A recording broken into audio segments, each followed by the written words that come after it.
Hi guys, today is Saturday, April 23.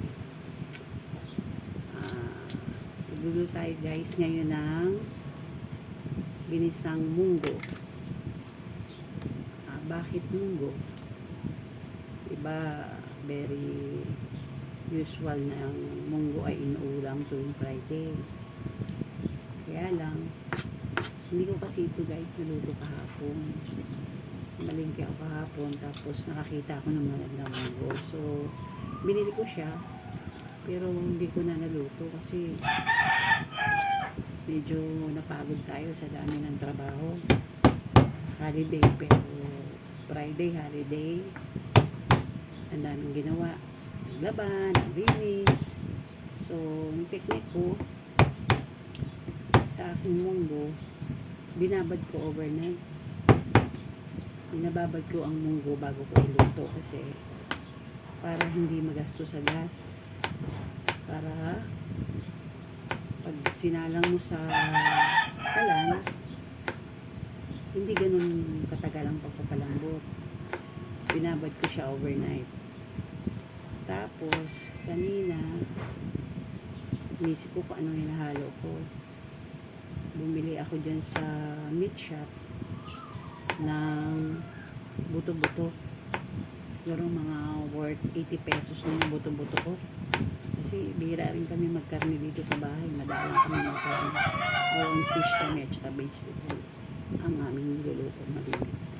So, bumili ako dyan sa kanto. Malapit lang sa amin yung bagong bukas na meat shop eh.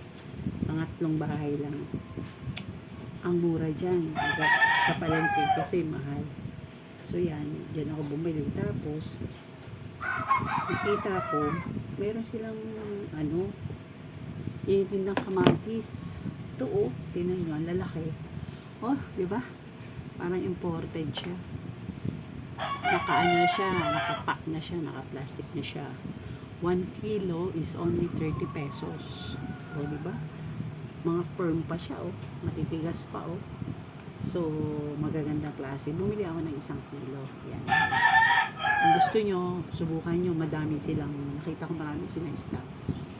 So, naano ko na yung aking bawang. Next is the sibuyas. Wala yung apo ko, guys. Nasa mami niya. Nasa Paranaque. Kaya wala akong kasama ngayong mag-vlog. Solo flight ako. Walang makulit.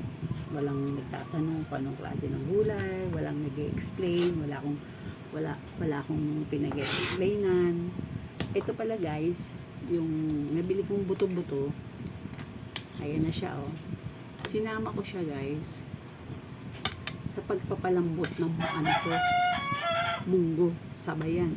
Sinabay ko yan. So, tingnan yung munggo ko. Yung texture niya. Ayaw ko kasi nung durog na durog. Gusto ko yung medyo may laman-laman.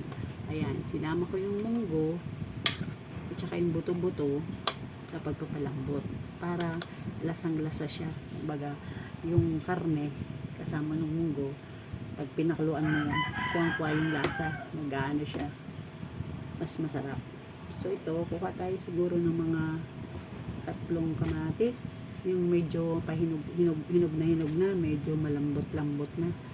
Para yung iba. Pero lahat naman kasi magaganda, oh. Swerte ko, nakabili ako. Sana lagi silang magtinda, guys. So, mga 3 lang igagayat natin na kamatis.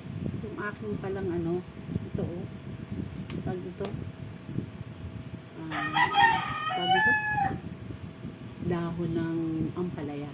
Hihimayin ko pa to. So, malunggay at saka dahon ng ampalaya ang aming sahog. Yung ulam namin na ito, good for hanggang mamayang gabi. Kasi pag nagluto ako ng ng ulam, ng tanghali, hanggang gabi na yun guys, para tipid.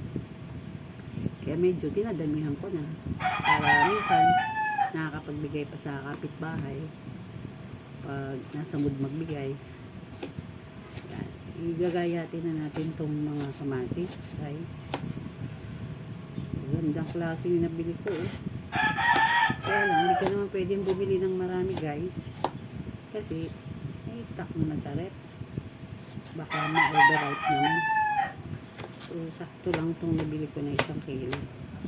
Malapit naman kami sa palengke. Alam mo, yung lugar namin guys, paglabas mo, napaka-commercial area. Paglabas mo, andyan ang Mercury Drug, andyan ang 7-Eleven, andyan ang may mga home center dyan, tapos tabi-tabi ang sanglaan, andyan ang palengke, andyan yung mga tindahan ng mga RTW. Guys, dito sa Comembo, paglabas mo lang, andyan na yung palengke. Parang naparami ang kamatis ko. Guys, pero okay lang, mas masarap na marami.